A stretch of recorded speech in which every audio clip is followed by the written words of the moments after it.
prescription, and standards-based test prep instruction to instill in our students a distaste for reading and writing. Think about this. If we demand that all students read Shakespeare or read the Scarlet Letter, and then most of them come to hate reading, if we hammer the 5-paragraph essay into students who wish to never write again, what have we accomplished? So our purpose for what we're doing here has to be bigger. So I know it's going to take a second, but we have a little time. So I want you to kind of think about what exactly is our purpose? Why did you become a teacher? What are you doing here? Not in this room, but in a couple words. So go to menti.com on your phone or on your computer, literally just www.menti.com. And when you do that, it'll ask you to put in a code, 998159. Type it in. I'll wait for you. Slow down the bus a little bit. Yep. Okay, so I haven't got my phone out. Pump the brakes. Robin's gonna catch up. Okay, Robin. Menti.com. Wait, I'm on the W.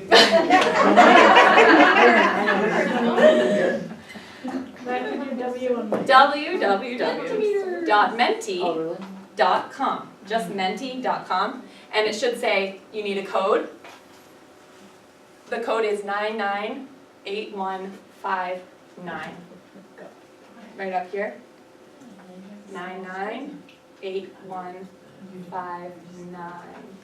Can't be reached. And it will ask you, what is your purpose? Why did you become a teacher? In a couple, it has some space to put in some words, put in a single word or put in a couple words about what are we doing here?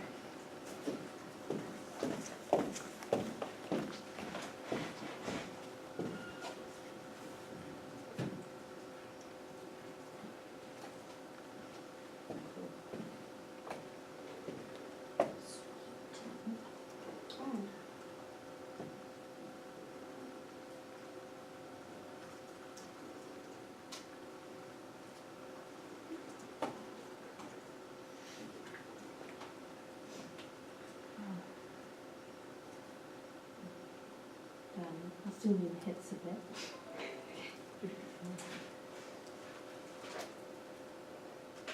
We keep hitting words. If you want. It keeps saying. Yeah. You don't have to. If words are already there. It'll make them bigger. Yeah. So words that are put in more than once are bigger than others.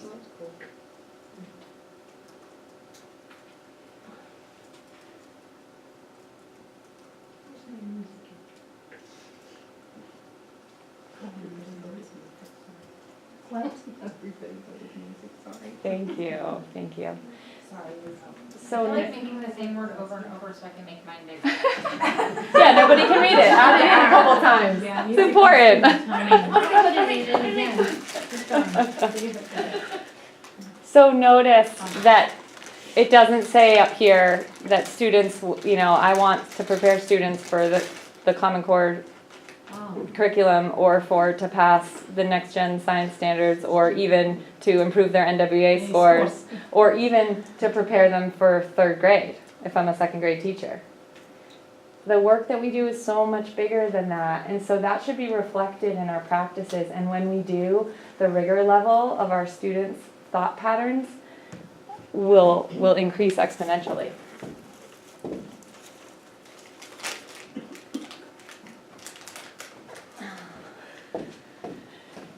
All of that said, we can't just drop rigorous opportunities and rigorous environments on our students and expect them to know what to do with them.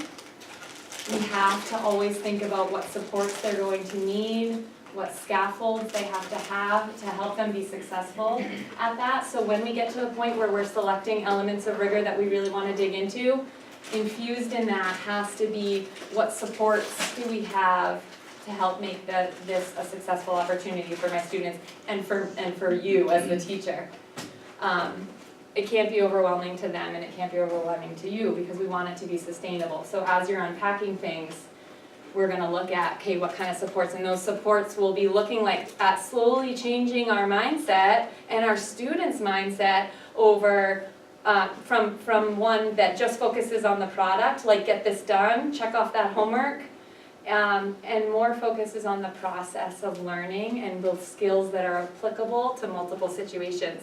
It'll also be anticipating what supports for particular students that might really need them to access rigorous content and rigorous experiences. And really taking a hard critical look at our systems. Are they built for us or are they built for them? And some tweaks that might have to come out of that. And then addressing the bias that, I mean, do we actually believe that every single child can learn at a high level? And really taking a critical look at our thought patterns and our potential biases around that. And a study from Stanford in, I think, a while ago, 2014 or something, said that it was around teacher feedback to students and the impact of the feedback that a teacher gave a student. And what they found was that one particular phrase, they called it magical because it had so much impact on changing students' motivation and desire to learn and ability to, desire to submit repeat assignments, like resubmit work, the desire and effort that went into that all rose exponentially. And the words were, I'm giving you this feedback, these are the words, I'm giving you this feedback because I have very high expectations for you and I know that you can do it.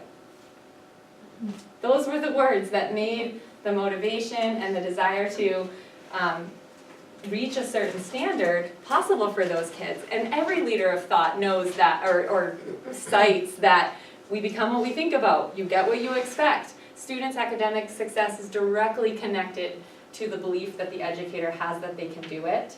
And so really looking at how our thought patterns come across to our students. Okay, I'm gonna work on the color for tomorrow. Boynton will get a much better presentation because they're gonna be able to see all the stuff. So what's next for us together as a team?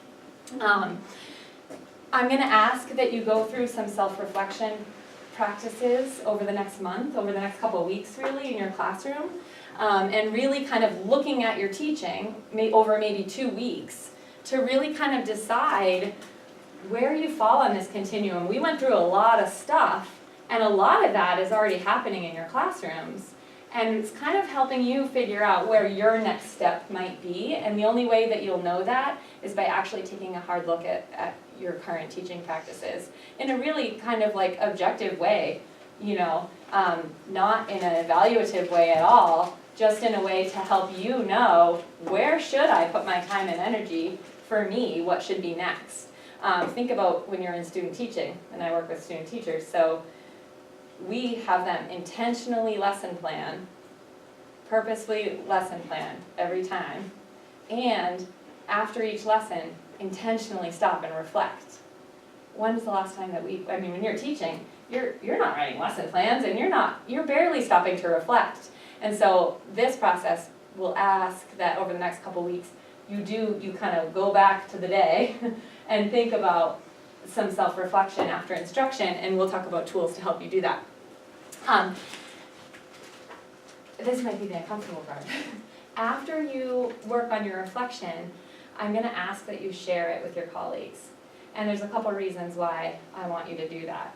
One reason is that when you have to write for a purpose for others to see, the quality of your reflection goes way up. So it's just like we were talking about with kids, when they have a greater purpose than the trash can, the quality of the work goes way up. And so I know that if you prepare something that others will see, it's likely that you'll take a deeper dive at it. But the more important reason is that other people need to hear from you.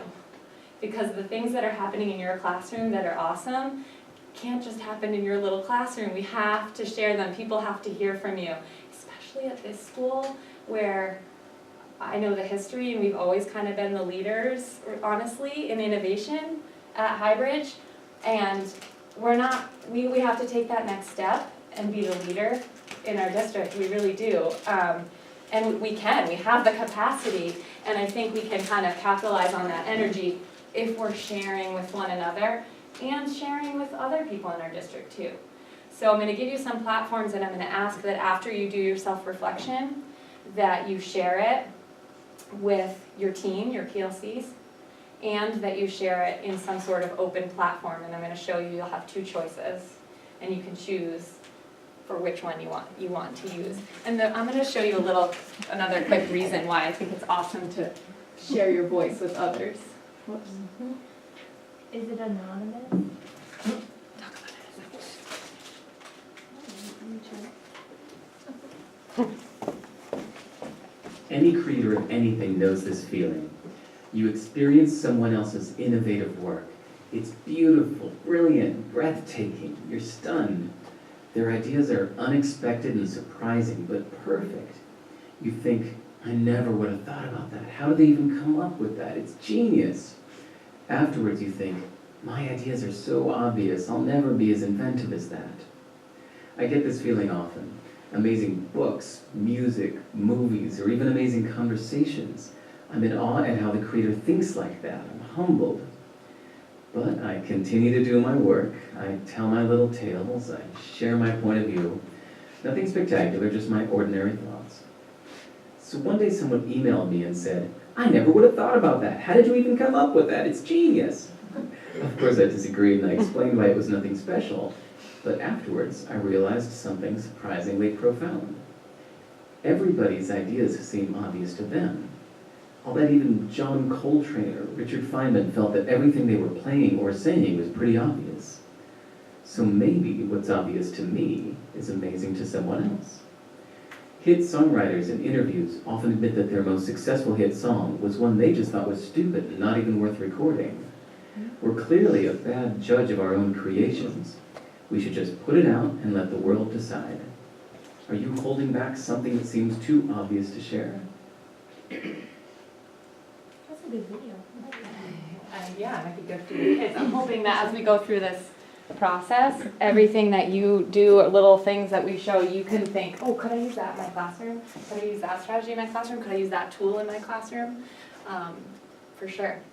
Okay, so a couple ways that I'm going to kind of give you some ideas on how you can spark your own reflection related to the continuum that we looked at, very high level. And so because it's so high level, I want to give you some tools to at least recognize. One that you could choose to use if you want.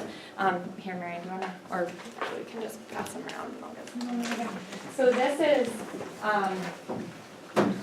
really it's just a chart of a lot of the things that we talked about in the slide deck, but it has language of what that would actually look like in a teaching situation in your classroom.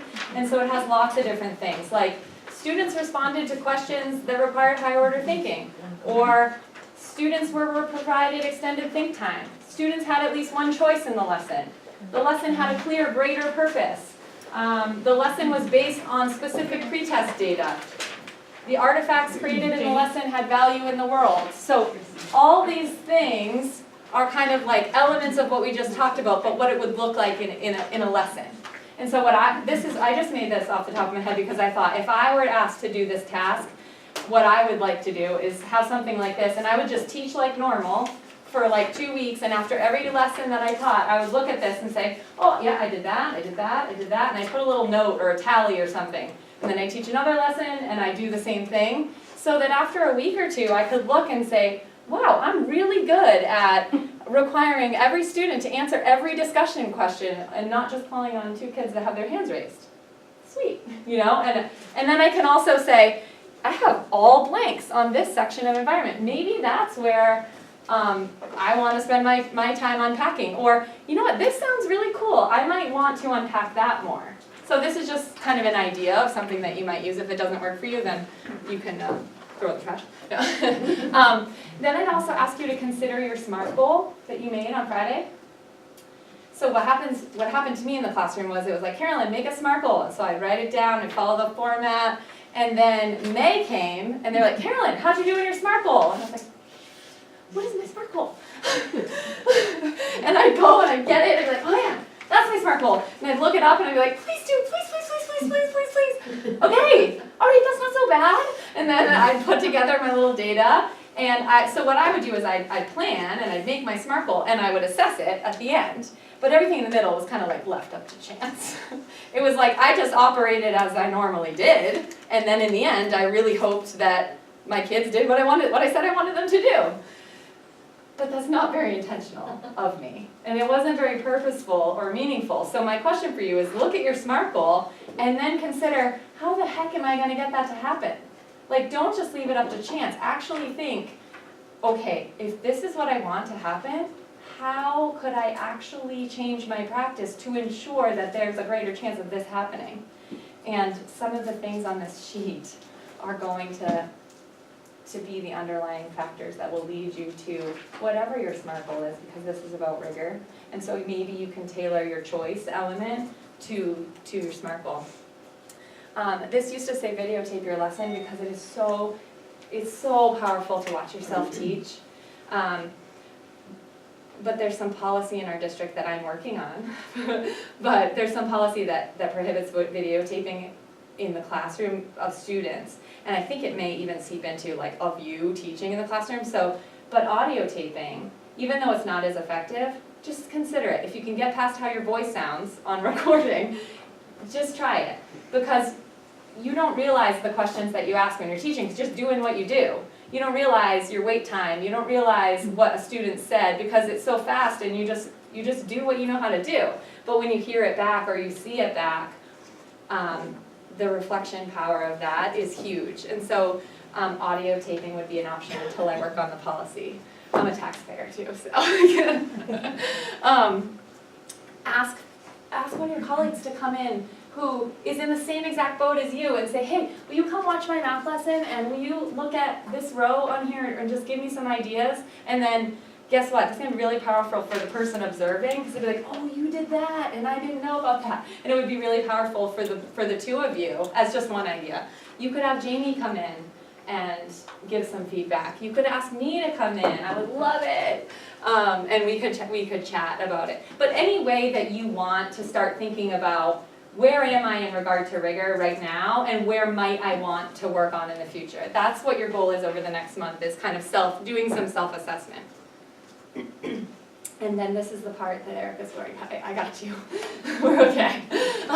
So when we share and connect with one another, this is the part where I said it might push you outside of your comfort zone because it's not something that teachers do. We like to shut our door and do our thing and not talk to people. So shockingly, we're teachers.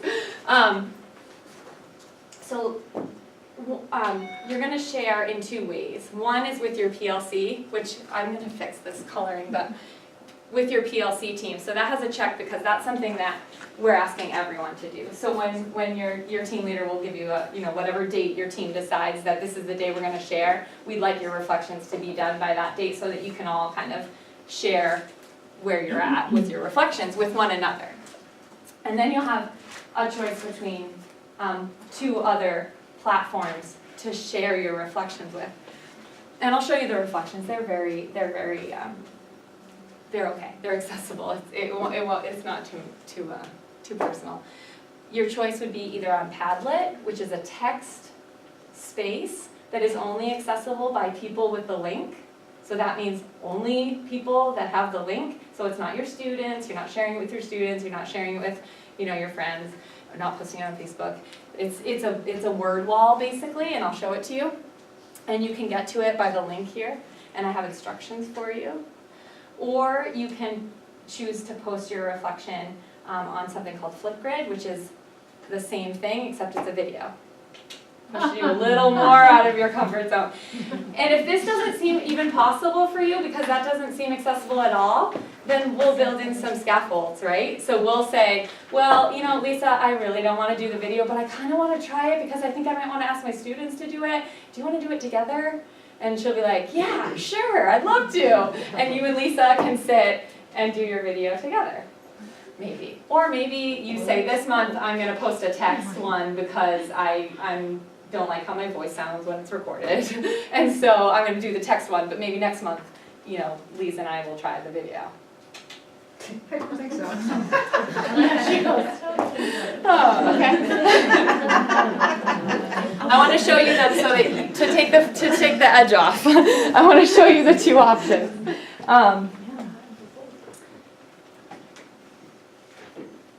This is called a Padlet. It's literally just a wall, and in tiny text at the top it says what the prompt is, which is after you reflect on your teaching, Respond to one or more of the following prompts.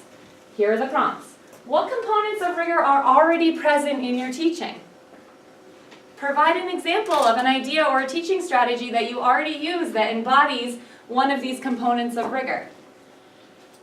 Another prompt you might choose from. What components of rigor are you interested in learning more about? That's all. What's already happening in your classroom that you could share with other people to give them ideas? Or what are you interested in exploring next? That's the reflection. And the power of it comes from starting to see one another as a community of practice in our building, but also in our district. The other option, that's only a little bit more scary, is Flipgrid. Now consider the, Flipgrid.com/Messinic Schools. Whoops. Messinic Schools. Flipgrid.com/Messinic Schools. And we'll say this grid is locked, it's password protected. And so you'll type in the password, which is Messinic Schools. And here you are. And this is something that you might use with your students even. Because you don't mind pushing them outside their comfort zones. It's you that you don't want them to do it, right? And there's boards here. This one is just kind of for fun. And this one says initial reflections. And it says, sorry for people who have to look at my box. It says initial reflections, exact same prompts. What components of rigor are already present in your classroom? Or share an idea of something that you've used for a teaching practice. Or what component are you more interested in learning about? And so exact same prompts if you choose this platform. And all you do is literally come down here, push the green button, and you log in with your Google account, which you can use your school account or you can use any professional account. And it will say loading, and it will say, oh, and you'll say, Oh my God. Worse than pasting. hey, I'm here, I'm Carolyn, and I found out that I never wait for my students to respond. I just ask them questions. I just pepper them with questions. And I don't have any wait time in my classroom.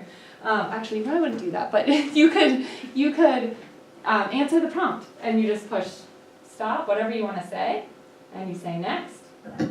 And it lets you review it so you can redo it if you don't like it. And I'm like, oh, my hands, what am I doing? I hate that. And then you take a picture.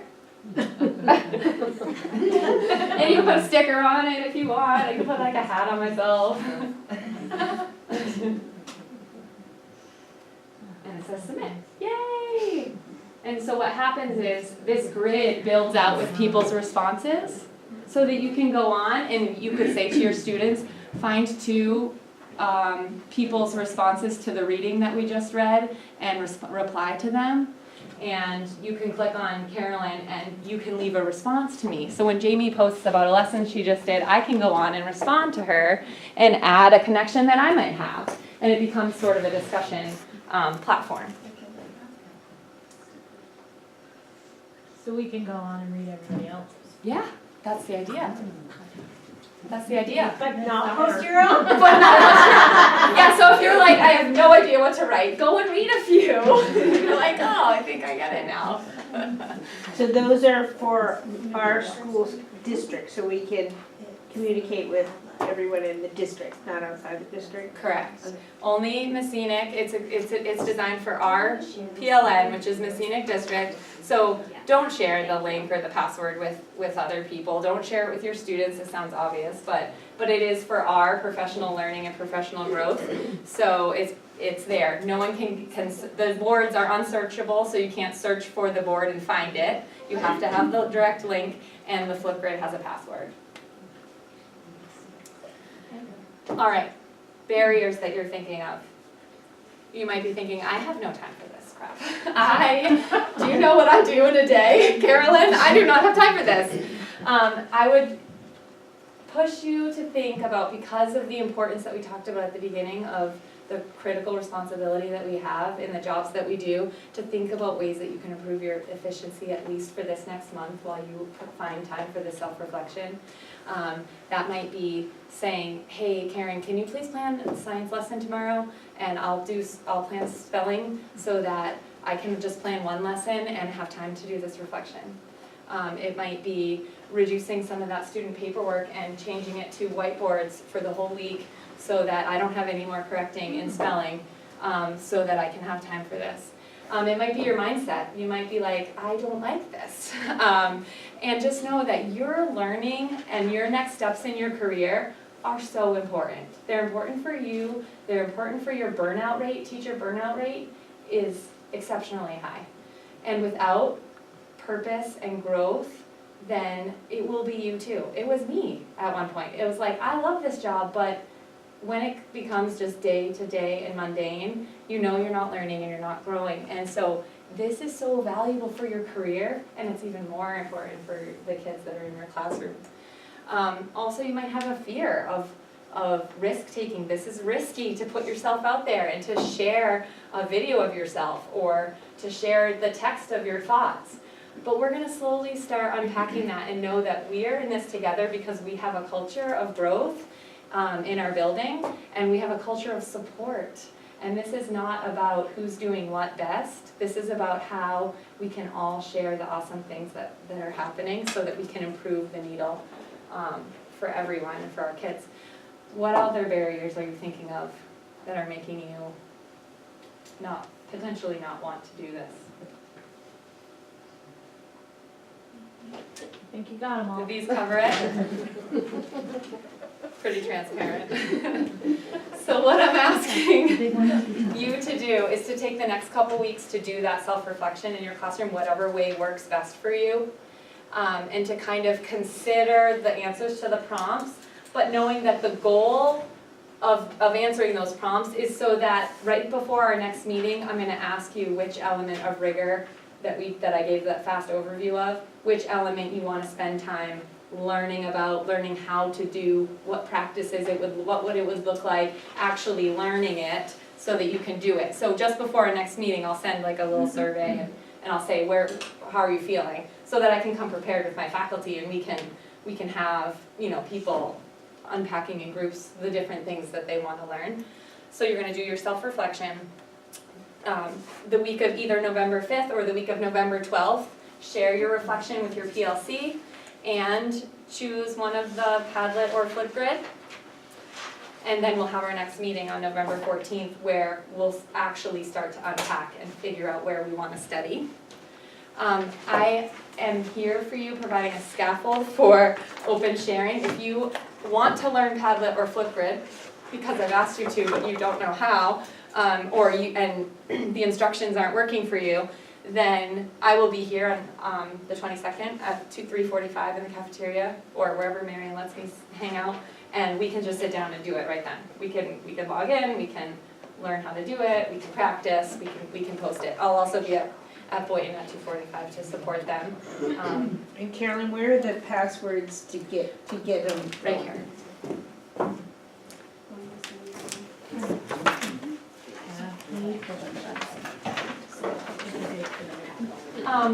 I'd love for you to just quickly fill out feedback for me, because I want to know how I can serve you better. But I promise you that if you focus on your why and our purpose and our greater purpose around why we're here, that Wordle that we created together, your days won't just be staying afloat. Your why has to be your foundation for your work. If you don't mind, I'll try to make this bigger. Giving me some feedback about how you learn best on this exit ticket. It's bit.ly again, bit.ly, yeah, or your computer. Instant? Huh? Right now, instant. You can, or you can do it What is later. it? Oh, okay. Thank you. You're I didn't welcome. know if you were making a Wordle. Oh, No, no, okay. Well, yeah. So So I'm trying to make it bigger for you. It's bit.ly /rigor feedback. I'm gonna make it bigger. Okay. Thanks. Does it matter if they're capped? 70? How's that? Rigor and feedback are both capitalized. Oh. Sorry, of course. There we go. And then I want to pull a raffle prize. Do you want to pull it out for us? Out of the jar? And I have some books. Let's pull. No, they're just a jar. So I have some books that speak to some of the things that we talked about, books that I love. And so let's pull two and people can come up and have a choice. They're all 319, right? 4747. No, the name on the back, sorry. Oh, sorry. Who is that? Crystal. Oh, Crystal. Yay! And one more. Lori C.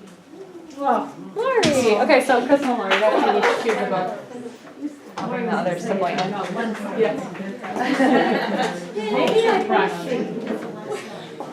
Okay, thank you. I will see you either at one of the support sessions, or you'll email me, or I will see you in a month. And I look forward to connecting with you on Padlet and Flipgrid. Thank you, Karen. Yeah.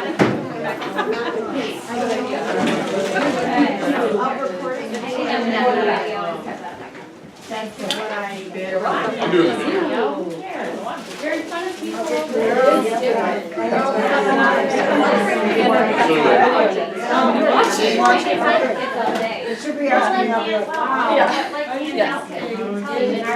Sorry, I'm gonna shut this off so I don't That's all good. Yeah, I know. I'm right in front of your camera. more.